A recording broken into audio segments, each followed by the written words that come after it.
Okay, let me just say, if you are having issues with hormone balance and struggling with your cortisol, let me just tell you, you're not alone. And also, I don't know why every time I go into a doctor, I'm always told everything looks fine. I literally don't feel fine.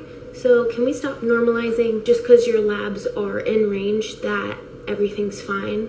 In range does not mean optimal. Anyways, I've been working with a dietitian and also recently a functional medicine doctor, and here are some things I've been learning about cortisol, hormone imbalance, also called adrenal fatigue, but clinically that's not like, they don't like that term.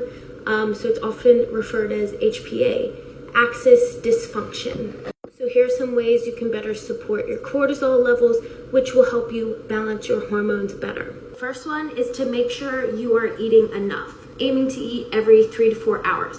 Because if your body is constantly in hunger mode, or if you're not eating like every 3 to 4 hours, your body taps into your stress hormones, cortisol and adrenaline, literally to keep itself going, to energize itself. It's not energizing itself off of fuel, so it's going to energize itself off of stress hormones, which is just going to cause a lot of inflammation and other hormone imbalances. Second is focusing on nutrient-rich, mineral-rich foods.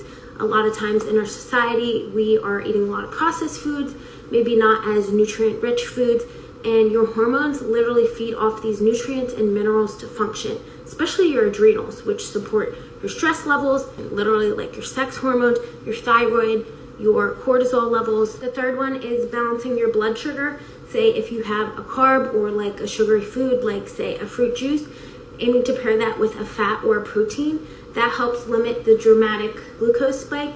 When your glucose spike, it's likely to go back down, and that's when you're going to feel tired. Also can cause a lot of stress on your system if you're doing it consistently.